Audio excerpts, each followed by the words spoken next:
Hello everyone, this is T55 and today we're back with Bottoms Up.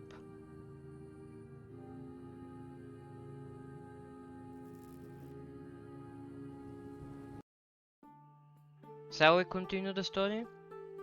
I saw a lot of you liked it actually, there was a lot of people that have watched it, so I'll continue with this one.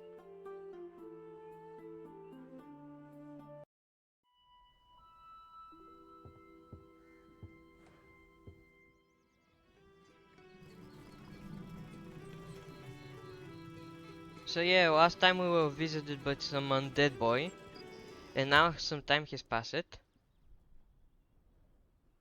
Cross juncture. I have no idea what that word was. Anyway, at the end of the next day, Houdin had settled back into his favorite spot in the wooden chair on the porch. Indeed, this was the main position in which he spent his free time. That would mean almost all his time. This, this is what everyone wants to be. Houdin, with almost his time to be a free time. Much respect for this guy for achieving this. Now, however, there was something different about the situation. Not that he wasn't holding a bottle in his hand or contemplating the features of his wet-covered yard. It's just that, as it hadn't happened in a long time, his head had been invaded by anxious thoughts. Oh no. Generally, the elderly man wasn't the type to worry about anything at all. And in other cases he relied on regular consumption of large quantities of booze as a reliable system for maintaining a stable mental state. Only just like every other method, this one was not flawless. In most instances, the guzzling gradually erased all thoughts from his mind, and so fixed things at least until the next one. That's good enough for me, I guess. Not that I have tried it, but sometimes though, too rare, it worked in reverse and only wedged the thoughts even deeper. Oh no. Unfortunately, that was what was happening at the moment. And it was all because of that boy, of course. That boy. How come in 150 years he hadn't come to his senses? Even though he had a lot more experience than the average person, or maybe just because of that, Raves, laughs, Raves remained a hardhead. And an immortal hardhead at that. Two traits that made for a rather dangerous combination. Yeah, a little bit. He always managed to get himself into some mess, and Houdin was well aware that no matter how smoothly things went, sooner or later he'd still have to pull him out of the bottom of the barrel. Well, just don't let him near a barrel, it's that easy. He only hoped he could succeed this time too. The neighborhood was getting quieter and quieter. A Tereron realized that the young man would have to wait for the night to fall before getting down to work. The senses of creatures like him worked differently. He himself was unable to explain it, but despite supposedly having no sight, he could somehow see in the darkness while the light was hindering him. And so he's like a wolf or something, I don't know, with senses. Dark and light, you could say, were backwards. Won't it be card and tile? Yeah, weird stuff. The old man was already considering whether to summon him again, as he had yesterday, to make sure everything was alright. What do you mean summon him again? Didn't he just come unannounced last time? Probably because of the serious conversation they had, which was avoided for a long time, but undoubtedly a bad feeling had come over him. But his desire to stay glued to the chair ended up being too strong. Ah, yes, laziness, the most powerful thing in the world. Laziness. Hudin cast a glance at the lantern, which hung extinguished from the projecting beam. Oh, so the lantern summoned the boy. I see. Maybe, I don't know. Then he looked at the horizon. Above its dim line, the sky had taken on a deep violet color and was gradually filling with stars. He still had a little time to finish the bottle of Tretsuik before it got completely dark, and he could never be sure what idea would come to him next. Maybe to go to bed, I don't know.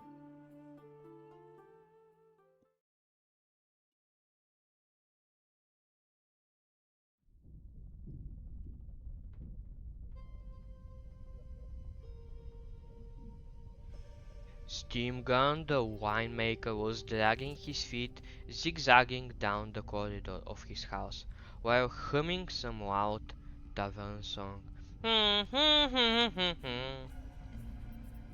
His inarticulate gurgle mingled with his friend's voice, which drifted in portions from the kitchen. They both sounded like a dog whose tail had just been run over by a wagon wheel, but because of the joy that momentarily overtook them, they thought to be singing just about coherently. I see. This, according to Steam Gun, was definitely worth noting with at least one more jug of wine. So that's how you get a free jug of wine, I see. Well, not the best he had, of course, because besides being a manufacturer, he was also a trader. Ooh, trader. And in those circles, to indulge your guests with expensive goods was definitely considered a manifestation of unreasonable or downright criminal generosity. Criminal, yes. It was a good thing that Steam Gun was at least a noble soul and usually waited for them to get decently drunk before he brought out that sore semblance of wine he kept for such occasions. So he gets them drunk with the expensive wine and then just brings them down the cheap one. I see, I see. As he kept humming, the winemaker stomped down the stairs to the cellar. As always, he had to take a candlestick with him. Now he gonna summon the boy, won't he? In the middle of the room was an iron heater with a small amount of bo peat, which however did not give off enough light, as it was barely glimmering. Its function was to keep the air a little warmer than the chill of the cellar. I see. This accelerated the aging of the wine, even if it compromised the delicacy.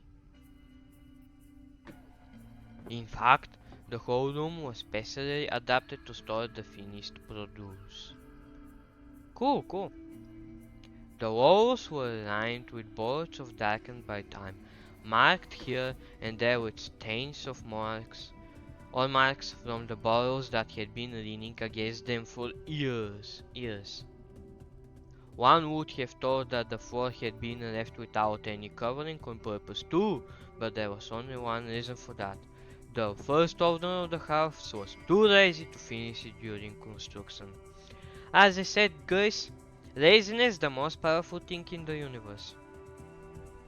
There were also shelves near the ceiling with bottles stacked up in a horizontal position, grey with dust.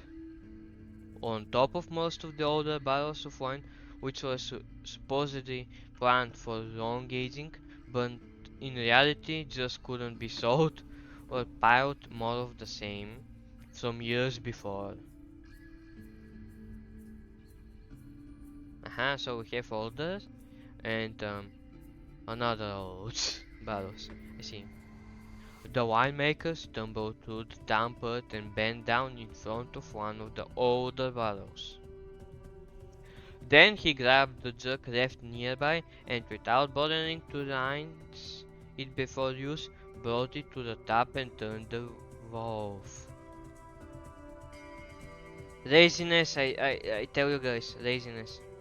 His face frowned in disappointment when only a few drops fell to the bottom. Oh no, we're out of wine. Now what we gonna do? Apparently the for guests wine had run out earlier than expected. I see, that was the boy, wasn't it? Indeed, in the last month he had resorted to this particular keg at least a few more times, but because he always carried it out in a similar state, the information about the remaining amount still failed to stick in his head until morning. To his great regret, he would have to pour out the good stuff again. Oh no, not the good stuff again! How he gonna sell them? He cannot sell them, but anyway, not the good stuff.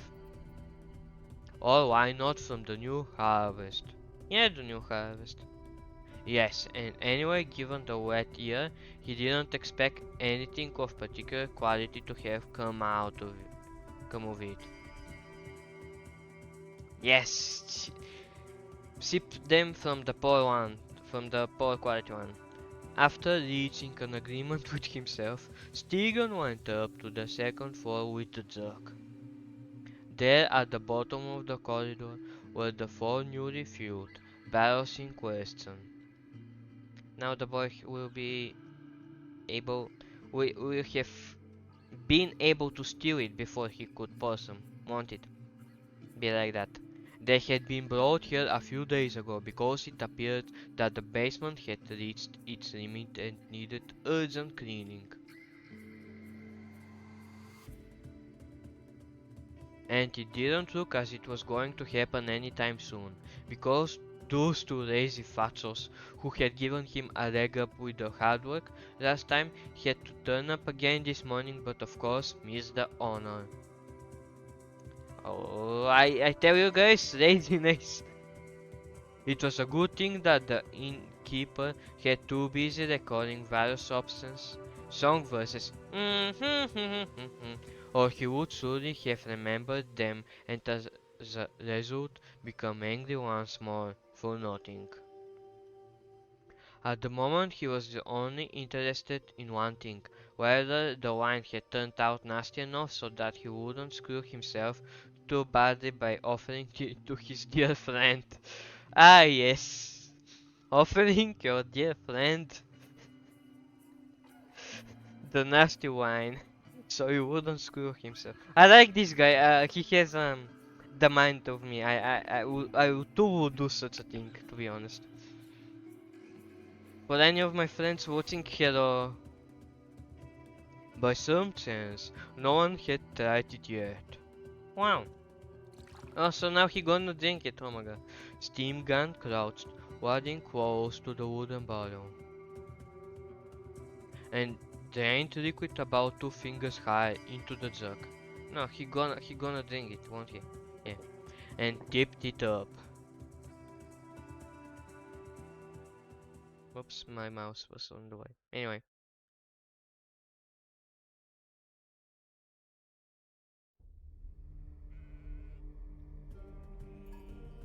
What, I wanted to know.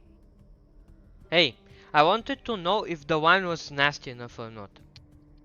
Anyway, a bit later, somewhere in the middle of the white meadow. Shut up!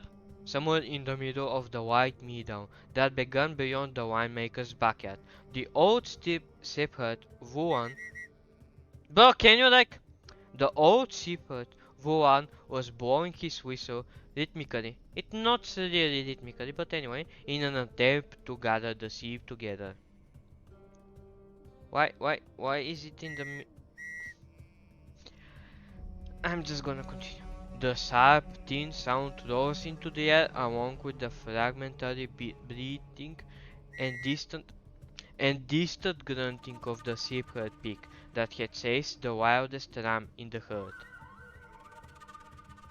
Although the animal Although the animals almost always gave the elderly man a hard time, in this instance he himself had proved to be the main reason they were late with the evening grazing. You gonna blow your whistle? Thank you. At some point after noon, he had made the not very well thought out decision to take a nap, just for a little while, but woke up when the chickens usually went to bed. Oh no, that's bad. And so at the moment he hadn't even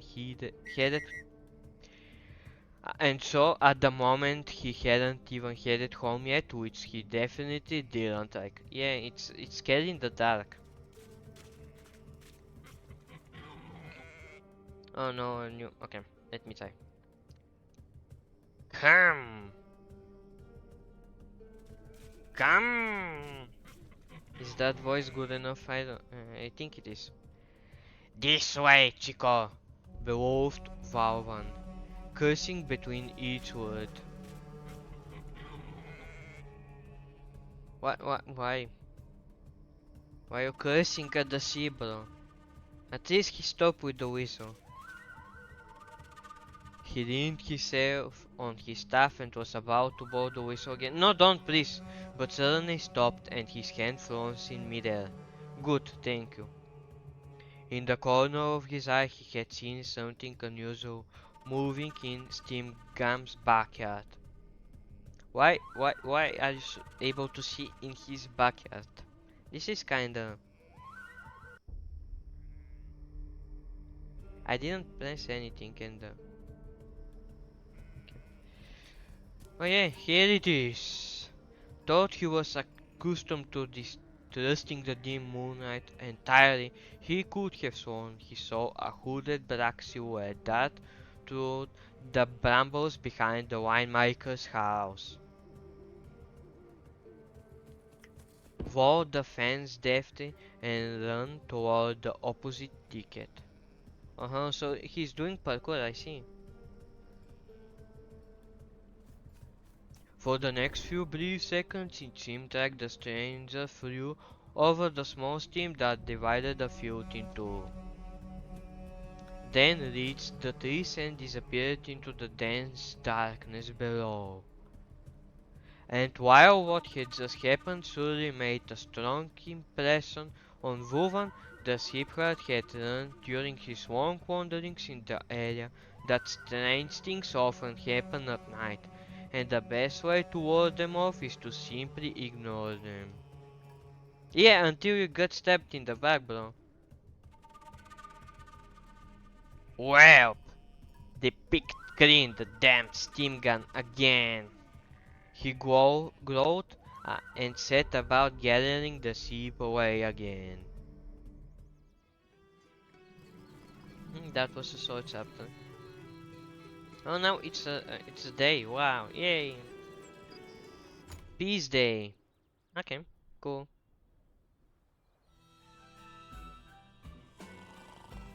Yeah, I told you guys he was going to bed. Unfortunately, although it was a mysterious substance with amazing magical properties, the Teletasuik caused some side effects, the most obvious of which was an unusually strong hangover. Oh well, it's good sometimes to sleep a little bit more than usual, especially considering that Houdin wasn't afraid to mix it with anything. Oh, Houdin. Negligible drawback, the old man thought in general, but usually changed his mind in the morning. It was for this reason that he preferred to sleep late. A habit that would play him a bad joke today. Oh no, not today. What, someone is gonna put a mayonnaise on his face or something? The early birds had just begun to chirp among the tree branches when someone knocked on the front door of the yard. Okay, how do I make this sound? Get up, Archero! Came a husky male voice. I should have read the rest of the sentence, wasn't I? Let me just, Okay. Get up! I said down! Came a husky male voice. Like I did the total opposite. It was like a little bit, I don't know how female, but it wasn't so husky enough. So yeah. It was followed by a rather squeaky one. Oh no. Just go right in! He never locks up! I hope this is quick enough. In a few seconds, the pounding resumed with renewed vigor. Only this time it was on one of the windows of the room in which Hooding slept. Now they're gonna prank him one day. The warrior awoke grudgingly and Tristan in an attempt to determine where this terrible sound was coming from. Ah, well. Still, there was no way he could make it stop without getting out of bed. It was also necessary to walk through the small corridor between the two rooms of the house, barely looking where he was going and even trying to cover his ears with the palms of his hands. Sup guys? He only deigned to check who was disturbing him when he poked his head out, leaning against the doorframe. Okay, so my guess would be that this is the husky and this is the squeaky voice. But for the sake of it, since they didn't tell us who was, or at least for now, I'm going to reorganize them. Yeah. It turned out he knew those two very well. Oh no, not the landlords. The salt and dumpy standing in front was called Gordry, a dwarf from the next neighborhood. Wow. He was accompanied by the village blacksmith, Taru. Okay, so the blacksmith for sure will be the husky one, but... What do you want, you? Said Hurian, still staring blankly, as if he had just come out of a coma. Aren't you ashamed to bother an elderly and I should mention woozy man at that?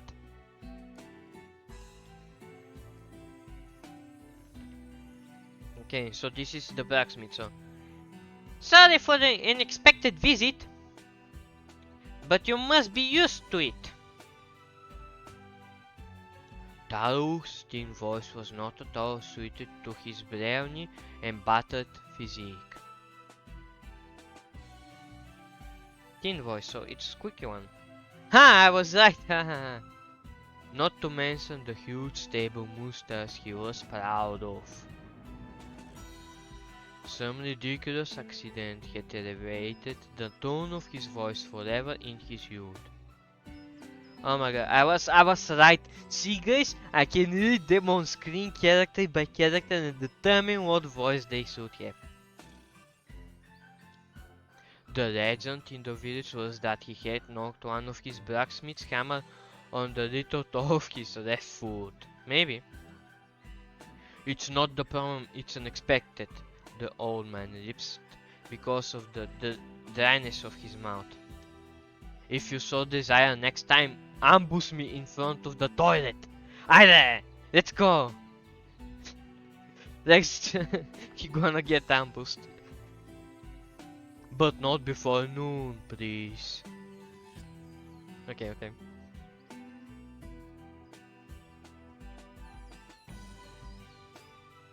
so, let's go. Can you finish explaining yourself and come with us? Gordry started throwing orders again. Spiro insists on talking to you immediately. He and the others are waiting for us at the Sagi Bear.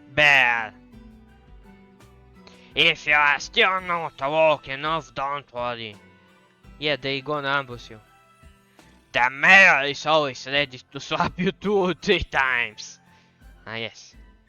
Houdin definitely had no desire to follow commands, mostly because of his stomach growling with hunger and the rolling pain in his head. Nor did he care what the mayor needed him for. However, this seemed like the only way to possibly be left alone eventually, so he agreed without much thought. Houdin is a wise man, bro. He just wants to be left alone. Just wait a bit till my feet gather some hardness. I guess you won't enjoy carrying me there.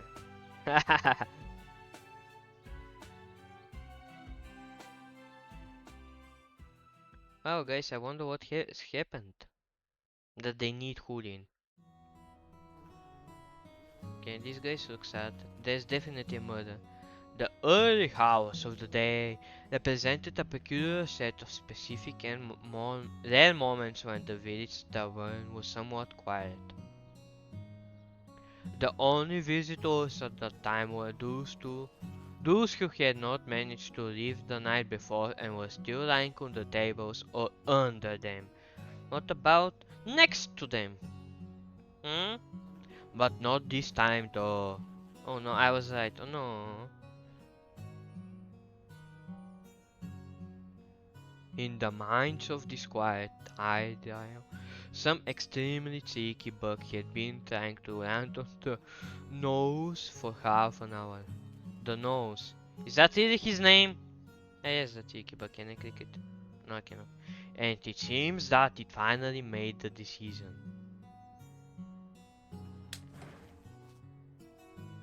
He growled fiercely and slapped his elbow in an attempt to drive it away.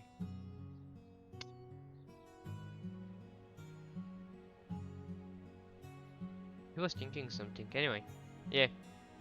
The sound produced by the simple action was enough to startle Drago. Oh yeah, Drago, here Drago, sitting next to him, who jumped in his chair. Then he relaxed again and fixed his gaze on the same corner of the room he had been analyzing. Ah yes, that corner.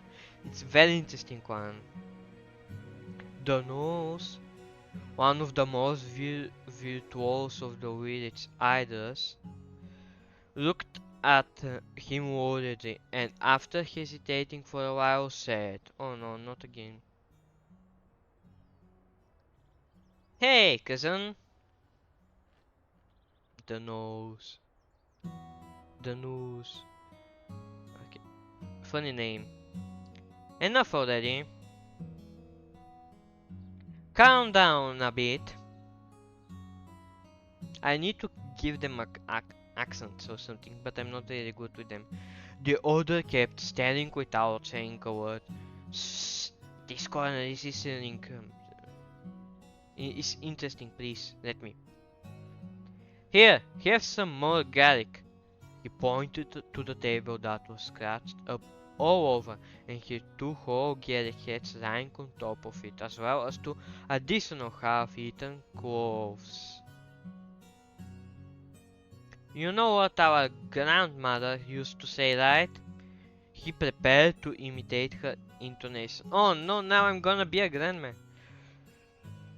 If people knew how healthy garlic is, they wouldn't plant anything else.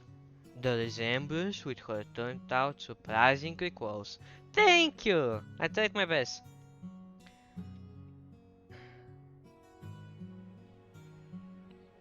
Mouse. Okay, so up came a powerful bass voice from somewhere to their left. Okay. Bass voice. I'm not sure what that is. Wait a second. Okay, we have a singer here. Hey, you better for his hands up or shut up. The nose turned that way. Behind the bar stood Piridon Mausar, the innkeeper. A huge man with his thick black hair combed backwards.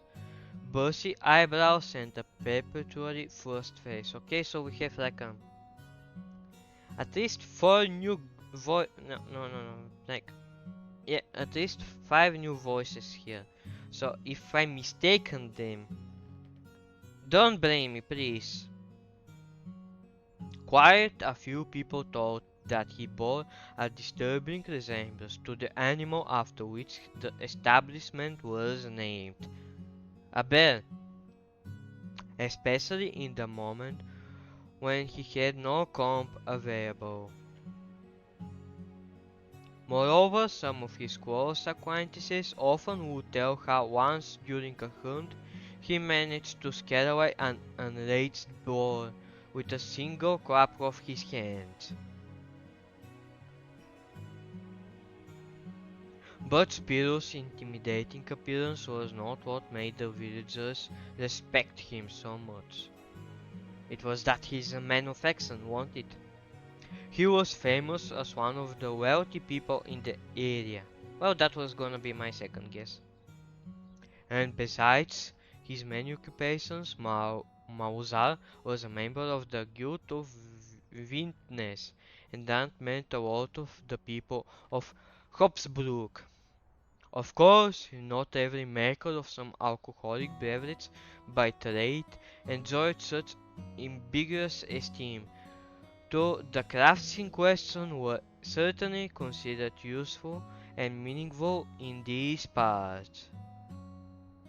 Membership in the guild, however, meant an honor that was extremely difficult to earn, but it did, however, carry with it many privileges as well as a special title. Membership VIP. In this province, the art of making caboose had been studied much longer than anywhere else in the whole known world. I see. Why didn't they start the story with that thing? Anyway, in their roots, these pursuits were somehow naturally related to alchemy. Alchemy. And while the goblins were considered the greatest masters in the field, the Hoopsbrook winemakers were in no way inferior to them and perhaps even superior in some ways. They just lived too isolated to realize it. For the people around here, the word vintner also meant a scholar, a magician, a doctor, and in general a person possessing mysterious knowledge that they themselves would never touch. For these reasons, Spiridon was in charge of everything they asked him, and he of course considered himself competent in absolutely every matter.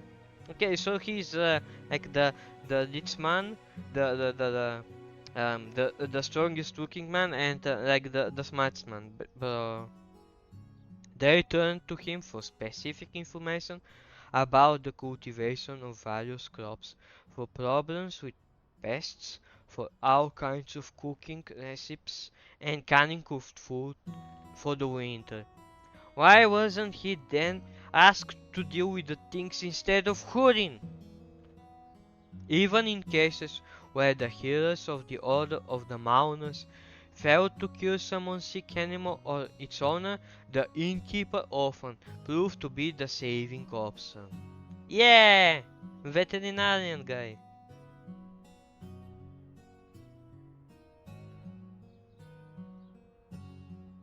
Oh, he's also the mayor, bro. Bro, he's jack of all trades, like. Okay. Look now, mayor, comments the nurse, reaching for his bright green scarf to tighten it. He always wore faded but nevertheless extremely ostentatious clothes, which nobody knew exactly how he got hold of. He's a thief. I'm very worried about that boy. What if he happens to stay like that forever? What boy? Upon hearing this, Spiridon frowned even more than usual. Hmm. First of all, I'm sorry. First of all, no, that's the news. Uh, uh, First of all, don't want you to call me mayor. I think I screwed the voice here, but I guess it's not that hard for you all to grasp that I'm the vice mayor. Vice mayor. Yeah, I know what that is, but vice mayor. I'm not sure how do you pronounce it actually. Vice mayor. And second, it's politeness to worry about the dragon. I guarantee you, he'll be just fine in a few days. He raised to the right of the window the cork which he had been carving with a large knife. Nevertheless, I already learned what I needed from him, so I don't particularly care. Yeah! Don't care. The news sighed. Can't you give him some of your potions again? Surely you have something else with a more lasting effect to fi fix him completely. The innkeeper slowly lowered the knife and leaned over the bar, his black eyes darting to the gaunt man. I already gave him enough. I cannot make Bar's voice, guys, sorry. You want to bring him to a fever? I'm gonna make him sink a little bit. Or you decided to increase your debts to me and... The nurse immediately swallowed and rolled his eyes to the side, struggling to avoid the piercing gaze. He was shrewd enough to judge that despite his notorious ability to slip out of any situation unscathed, he wasn't going to get away with it if he earned the vice mayor's ire. In what case, Ismail, continued Spiro, you can ask him again, but my old shoes this time. What? And he pointed with a knife to the hanger where the scruffy leather shoes in the question were hanging by their laces. Those are shoes? What? Oh, okay. Ah, here they are. Bro, he's a magician even. He summoned them. Simultaneously, however, the door beside it opened with a bang. And guys, I'd like to leave you here on a cliffhanger. This is a bit longer episode, sorry for which, but yeah, the next one will be shorter, I guess. I don't know. So yeah, thank you everyone for watching, and I'll see you guys in the next episode. Goodbye.